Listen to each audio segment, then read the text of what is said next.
നമ്മൾ ഇന്ന് തയ്യാറാക്കാൻ പോകുന്ന പരമ്പരാഗത രീതിയിലുള്ള തേങ്ങാച്ചോറാണ്. അതിന് നമ്മൾ ഏറ്റവും ആദ്യമായിട്ട് വേണ്ടത് നമ്മുടെ മട്ട അരിയാണ്, പാലക്കാടൻ മട്ട.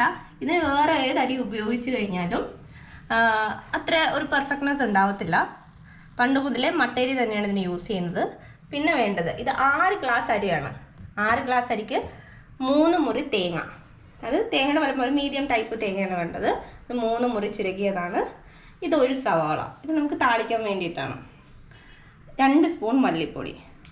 6 ഗ്ലാസ് അരിക്ക് ഇത്രയും ഒരു 6-7 നമ്മുടെ ചുമന്നുള്ളി. ഇതൊരു 8 സ്പൂണോളം വരുന്ന ടീസ്പൂൺ 8 സ്പൂണോളം വരുന്ന പെരിഞ്ജീരകമാണ്. എല്ലാവരും വിചാരിക്കുന്നത് എന്താണ് ഇത്രയും പെരിഞ്ജീരകം എടുത്തിരിക്കുന്നതെന്ന്. നമ്മുടെ തേങ്ങാച്ചോറിൻ്റെ ഏറ്റവും ഫ്ലേവർ വരുന്ന സാധനമാണ് പെരിഞ്ജീരകം. ഇതിൻ്റെ ഫ്ലേവറാണ് മുമ്പിൽ നിൽക്കേണ്ടത്. ഇത് ആവശ്യത്തിന് വെളിച്ചെണ്ണ ഒരുപാട് ഇത്രയും വേണ്ട. നമുക്ക് 2-3 സ്പൂൺ ഈ സവാള വഴണ്ടെടുക്കാനുള്ളത് മാത്രം മതി. പിന്നീട് ഒരു 3 ലീഫ് കറിവേപ്പില തന്നെ ഇതിൻ്റെ ഒരു ഫ്ലേവറിന് വേണ്ടിയിട്ടാണ്. ഇത്രയും തന്നെ വേണം. കുറഞ്ഞ പോലെ ഒഴിവാക്കാൻ പറ്റാത്തൊരു ഇൻഗ്രീഡിയൻസ് ആണ് പെരിഞ്ജീരകവും കറിവേപ്പിലയും.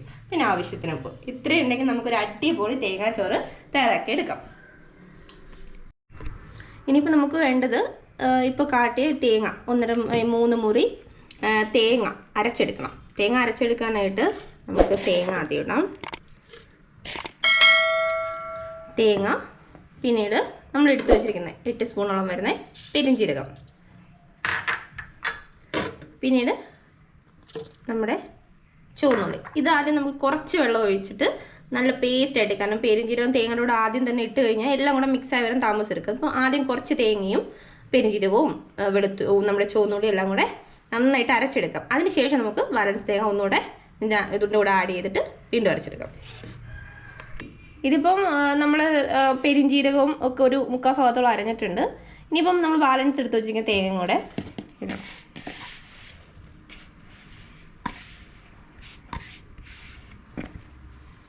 അതിൻ്റെ കൂടെ തന്നെ നമ്മൾ നേരത്തെ എടുത്ത് വെച്ച മല്ലിപ്പൊടി, നേരത്തെ അരച്ചോളം തന്നെ ആവശ്യത്തിന് വെള്ളം ഒഴിച്ച്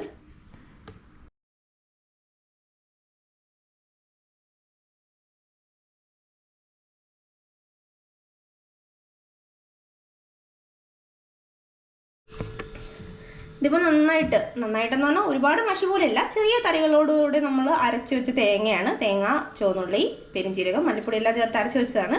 ഇത് അത്യാവശ്യം കുറച്ച് തരികളൊക്കെ ഉണ്ട്.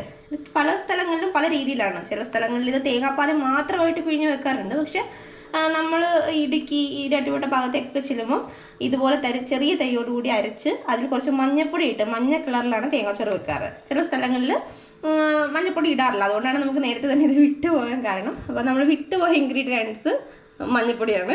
മഞ്ഞൾപ്പൊടി നമ്മൾ ഇതിനകത്ത് ആഡ് ചെയ്യണം ആവശ്യത്തിന്. ഓരോ മഞ്ഞൾപ്പൊടിയുടെ കളർ അനുസരിച്ച് ഒരുപാട് കളർ വേണ്ട, ലൈറ്റ് ഒരു യെല്ലോ കളർ മതി.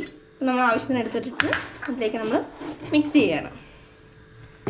ഫ്ലേവറിനൊന്നും മാറ്റം ഉണ്ടാവത്തില്ല. കളറിനൊരു എടുത്ത് വെക്കുമ്പോൾ ഒരു നല്ലൊരു ഭംഗി മഞ്ഞ കളറിലിരിക്കും. നമ്മൾ സാധാരണ വെള്ളച്ചോറല്ലേ കഴിക്കാറ്. അപ്പം തേങ്ങാച്ചോറ് നമുക്ക് എന്തെങ്കിലും ഒരു വെറൈറ്റി വേണ്ടേ, അപ്പോൾ ഒരു മഞ്ഞ കളറിലിരിക്കും ഈ ചോറ്.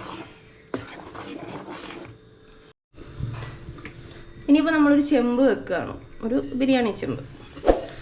ആ ചെമ്പ് ചൂടായി വരുമ്പോൾ നമുക്കിതിലേക്ക് ആവശ്യത്തിന് തേങ്ങ നന്നായിട്ട് ചേർക്കുന്നതുകൊണ്ട് തന്നെ ഒരുപാട് എണ്ണയുടെ ആവശ്യമില്ല. സവോള വഴണ്ട് വരാനുള്ളൊരെണ്ണ നമ്മൾ നേരത്തെ എടുത്തു വെച്ച എണ്ണ നമുക്ക് ഇതിലേക്ക് ഒഴിക്കാം. കുറച്ച് മതി.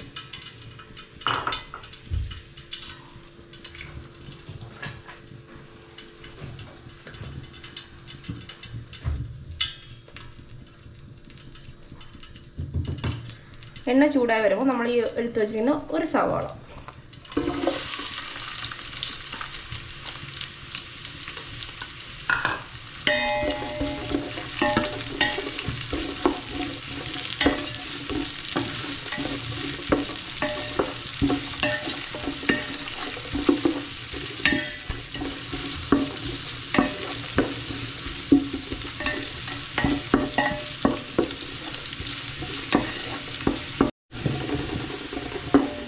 ഏകദേശം സവോള ഈ ഒരു പരുവത്തിലെത്തുമ്പോൾ, അതായത് ഒരുപാടങ്ങ് വഴറ്റില്ല, ചെറിയൊരു ഫ്രൈ എന്നുള്ള രീതിയിലെത്തുമ്പോൾ നമ്മളിതിലേക്ക് കറിവേപ്പില ഇടണം.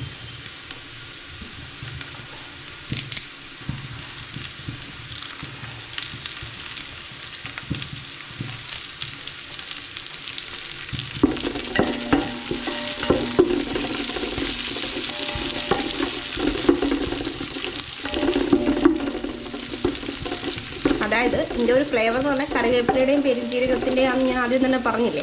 അപ്പോൾ കറിവേപ്പില ഒരുപാട് ഫ്രൈ ആയി പോകാതിരിക്കാൻ വേണ്ടി നമ്മൾ ലാസ്റ്റിൽ ചേർക്കുന്നത്. കറിവേപ്പിലയുടെ പച്ച രുചിയൊക്കെ വരുമ്പം ഒരു പ്രത്യേക ടേസ്റ്റ് അല്ലേ.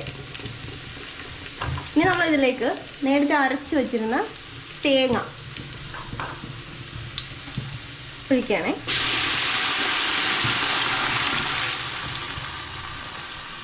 ഇതിപ്പം എങ്ങനെയാണെന്ന് ചോദിച്ചു കഴിഞ്ഞാൽ നമ്മൾ തേങ്ങ അരച്ചത് ഉൾപ്പെടെ 12 ഗ്ലാസ് വെള്ളമാണ് ഒഴിക്കുന്നത്. അതായത് 6 ഗ്ലാസ്സാണ് അരി എടുത്തത്. അതുകൊണ്ട് അതിൻ്റെ ഇരട്ടി വെള്ളമാണ് നമ്മൾ ഒഴിക്കുന്നത്. അളവ് കറക്റ്റ് ആയിരിക്കണം, അല്ലെങ്കിൽ നമ്മുടെ ചോറ് കുളമാകുവേ. അപ്പോൾ നമ്മൾ ഏകദേശം ഒരു 10 ഗ്ലാസ് വെള്ളമുണ്ട് എല്ലാം കൂടെ, തേങ്ങാപ്പാലും വേപ്പ് ഒഴിച്ച വെള്ളം എല്ലാം. ഇനി ഒരു 2 ഗ്ലാസ് വെള്ളം കൂടെ ഒഴിച്ച് കഴിഞ്ഞാൽ സെറ്റ്.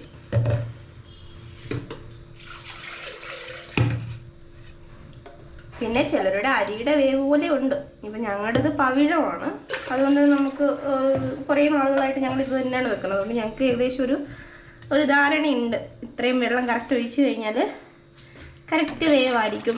തേങ്ങാച്ചോറെന്ന് പറഞ്ഞാൽ കഴിച്ചിട്ടുള്ളവർക്ക് അറിയായിരിക്കും, ഒരുപാട് അങ്ങോട്ട് വെന്ത് കുഴയത്തില്ല. ചോറിങ്ങനെ ഒട്ടി ഇരിക്കുന്നതല്ല, ഇത് മഞ്ഞ കളറോട് കൂടി വേറിട്ട് നിൽക്കുന്നൊരു ചോറാണ്. ഇനിയിപ്പോൾ നമ്മൾ അതിലേക്ക് ഉപ്പാണ് ഇടാൻ പോകുന്നത്. അത് ഈ കാണിച്ചത് മുഴുവൻ ഇടരുത് കേട്ടോ, ആവശ്യത്തിന്. പക്ഷെ വെള്ളത്തിൽ ഉപ്പിടുമ്പം നമ്മൾ സാധാരണ എല്ലാത്തിനും കറക്റ്റ് ഇടുന്ന പോലെ ഇടല്, ഉപ്പ് കുറച്ച് മുമ്പിൽ നിൽക്കണം, എന്നാലേ ചോറിലൊക്കെ കറക്റ്റ് ആ ഒരു ഉപ്പ് കിട്ടുള്ളൂ. തേങ്ങാച്ചോറിന് പ്രത്യേകിച്ചാണ് കേട്ടോ.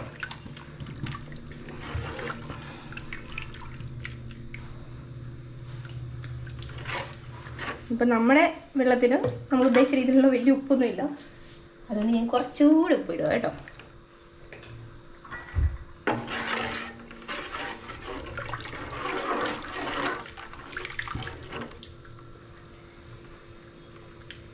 ഇപ്പോൾ കറക്റ്റ് ഉപ്പായിട്ടുണ്ട്. ഇതിപ്പോൾ നമുക്കിനി അടച്ച് വെക്കാം. ഇനിയിപ്പം നമ്മൾ ചെയ്യാൻ പോകുന്നത് അരി കഴുകുക എന്നുള്ളതാണ്. ഇത് വെള്ളം നന്നായിട്ട് തിളയ്ക്കണം. നമ്മൾ സാധാരണ അരി ഇടുന്ന പോലെ തന്നെ നന്നായിട്ട് വെള്ളം വെട്ടി തിളയ്ക്കുമ്പോഴാണ് നമ്മൾ അരി ഇടുന്നത്. ഇല്ലെങ്കിൽ അരി ഇതിൽ നിന്ന് കിടന്ന് കുതിർന്നു പോകും വെള്ളം തിളയ്ക്കുന്നതിന് മുമ്പ് ഇട്ട് കഴിഞ്ഞ് കഴിഞ്ഞാൽ. അപ്പോൾ തേങ്ങാച്ചോറ് നമ്മൾ ഉദ്ദേശിച്ച ഒരു എന്താ പറയുക, ഒരു കാണുമ്പോഴും കഴിക്കുമ്പോഴൊന്നും ആ ഒരു നമ്മൾ ഉദ്ദേശിച്ച അത്ര ഒരു എടുപ്പുണ്ടാവത്തില്ല. അപ്പോൾ നമുക്കിനി ഇത് അടച്ച് വെച്ച് തിളപ്പിക്കാം. ഇതിപ്പോൾ നന്നായിട്ട് തിളച്ചിട്ടുണ്ടോ. ഇനിയിപ്പോൾ ഇതിലേക്ക് നമ്മൾ ജസ്റ്റ് ആദ്യം മിക്സ് ചെയ്ത് കൊടുക്കുക. കാരണം തേങ്ങ പീരയൊക്കെ മുകളിൽ വന്ന് കിടപ്പുണ്ട്. നന്നായിട്ട് മിക്സ് ചെയ്തിട്ട് നമ്മൾ വൃത്തിയായിട്ട് കഴുകി വെച്ച 6 ഗ്ലാസ് അരി,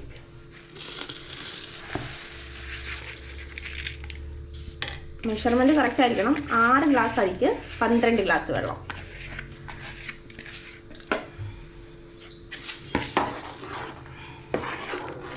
നന്നായിട്ട് മിക്സ് ചെയ്ത്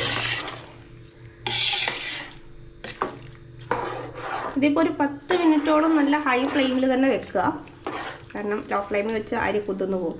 അപ്പോൾ ഹൈ ഫ്ലെയിമിൽ തന്നെ വെക്കുക. നന്നായിട്ട് തിളച്ച് ചെറുതായിട്ട് വെള്ളം വറ്റി തുടങ്ങുമ്പോൾ ഇടയ്ക്ക് ലോ ഫ്ലെയിമിലേക്കും ഇടയ്ക്ക് ഹൈ ഫ്ലെയിമിലേക്കും മാറ്റി വെക്കുക. അപ്പോഴേ കറക്റ്റ് ഒരു വേവ് കിട്ടുള്ളൂ. അപ്പോൾ നമുക്കിത് മൂടി വെക്കാം. നമുക്കിത് നോക്കാം ഇതെന്തായി എന്നുള്ളത്. കറക്റ്റാണ്, എല്ലാം കറക്റ്റ് ആയതുകൊണ്ടാണ് കറക്റ്റ് ഈ ഇത്രയും നേരമായപ്പം തന്നെ ഏകദേശം ഈ ഒരു ലെവലിൽ തന്നെ എത്തിയത്. അപ്പം നമ്മുടെ വെള്ളമൊക്കെ പാകമാണ്.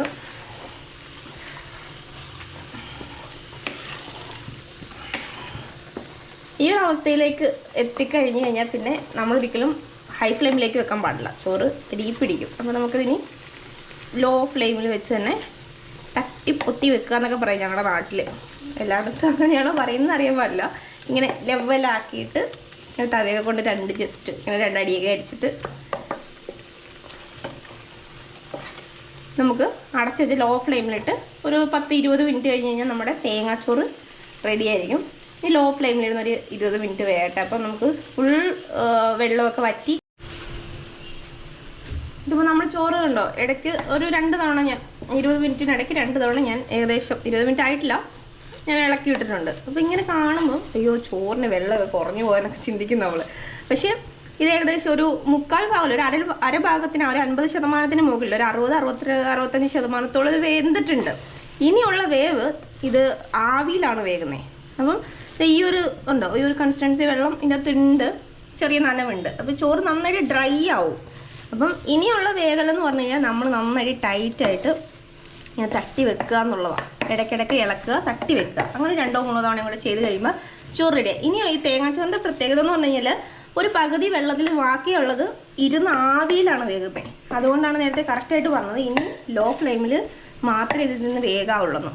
കണ്ടോ, ഈ രീതിയിൽ ഇങ്ങനെ തട്ടിപ്പൊത്തി ടൈറ്റായിട്ട് വെച്ചാൽ ചോറ് അവിടെ ഇരുന്ന് അതങ്ങ് ആവി കയറി വേകും. അപ്പം അതിനുള്ള ക്ഷമ നമ്മൾ കാണിക്കണം. ചിലർ വിചാരിക്കും വെള്ളമില്ലല്ലോ എന്ന് വിചാരിച്ച് വെള്ളമൊക്കെ തിളപ്പിച്ചൊഴിക്കുന്ന ആൾക്കാരൊക്കെ ഉണ്ട്.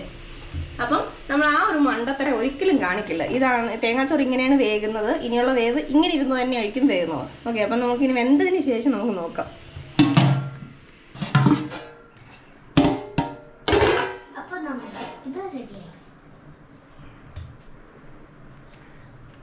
അപ്പം വെള്ളം വറ്റി നമ്മൾ ഉദ്ദേശിച്ചൊരു പരുവത്തിലേക്ക് എത്തിയിരിക്കുകയാണ്.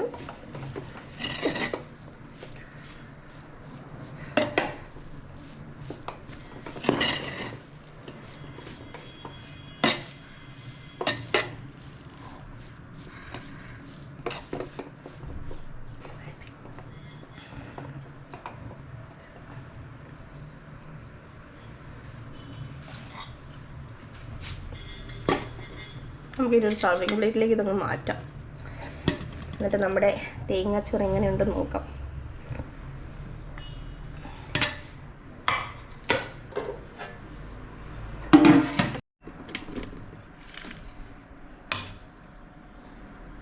തേങ്ങാച്ചോറിനോട് ഏറ്റവും എന്താ പറയുക, ഏറ്റവും ക്യൂട്ടായിട്ടുള്ള ഒരു കോമ്പിനേഷൻ എന്ന് പറഞ്ഞാൽ ബീഫാണ്. തേങ്ങാച്ചോറും ബീഫ്. ഇത് തേങ്ങാച്ചോറിന് വേണ്ടി മാത്രം നമ്മൾ വെച്ചതാണ്. ഇതിലൂടെ മസാലകളൊന്നും ചേർക്കാതെ, തേങ്ങയൊന്നും വറുത്തരയ്ക്കാതെ, തേങ്ങാപ്പാലൊന്നും ഒഴിക്കാതെ നോർമൽ രീതിയിൽ വെച്ചൊരു ബീഫ് കറിയാണ്. ഇതാണ് ഇതിനകത്ത് ഏറ്റവും നല്ല കോമ്പിനേഷൻ, തേങ്ങാച്ചോറും സാധാരണ ഒരു ബീഫ് കറി. അപ്പോൾ ഇതിൻ്റെ റെസിപ്പി, ബീഫ് കറിയുടെ റെസിപ്പി നമ്മൾ ഡിസ്ക്രിപ്ഷൻ ബോക്സിൽ അതിൻ്റെ ലിങ്ക് ഇടുന്നതായിരിക്കും. അപ്പം നമ്മുടെ ഈ തേങ്ങാച്ചോറ് ബീഫ് കറി ഇഷ്ടപ്പെട്ടെങ്കിൽ ലൈക്ക് ചെയ്യുക, കമൻറ്റ് ചെയ്യുക, ഷെയർ ചെയ്യുക, നമ്മുടെ ചാനൽ സബ്സ്ക്രൈബ് ചെയ്യുക. ഓക്കെ.